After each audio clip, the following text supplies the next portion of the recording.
今日4月28日咧係每年一度嘅世界職業安全與健康日。咁今年紀念日嘅主題咧係聚焦於確保人人享有健康嘅心理社會工作環境。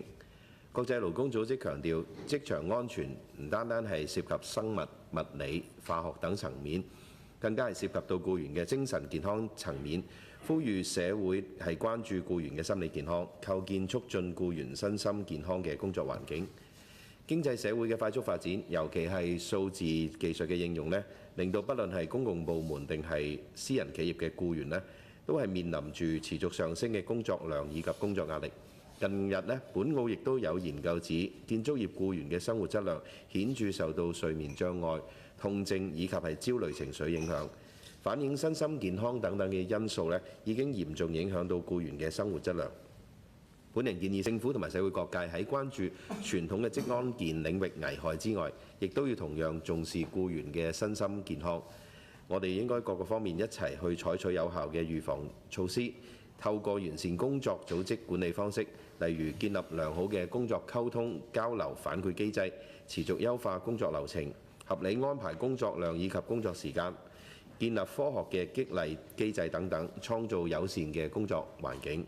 協助僱員提升工作體驗以及工作效率，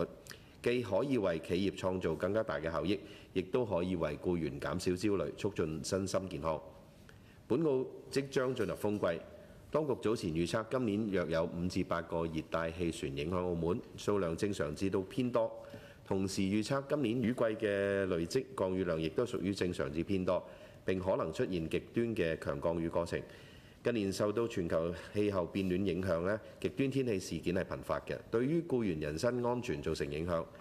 目前颱風及突發公共事件下之工作指引，只適用於懸掛8號或者以上風球嘅情況，並未將暴雨、高溫以及係空氣污染等極端天氣事件納入指引之內。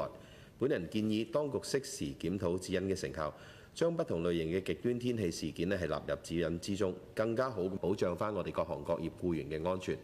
另外，去年因為僱主安排僱員於懸掛8號或者以上風球期間上下班途中發生意外嘅人數達到8人，相比於2024年僅僅嘅1人係增加咗7人。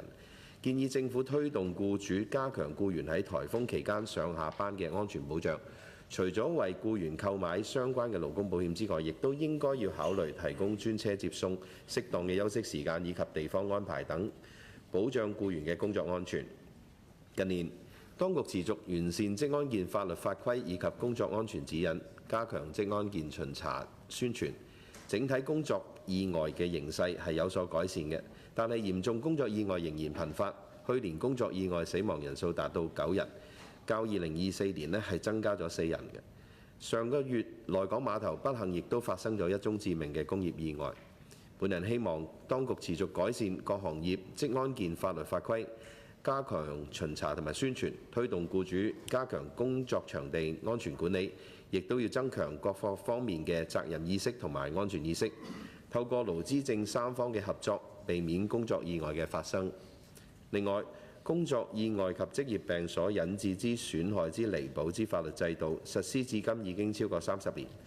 希望當局係適時檢討、優化賠償程序，及時檢討調整保險係數，加強僱員嘅權益保障。最後，再過幾日就係5·1勞動節，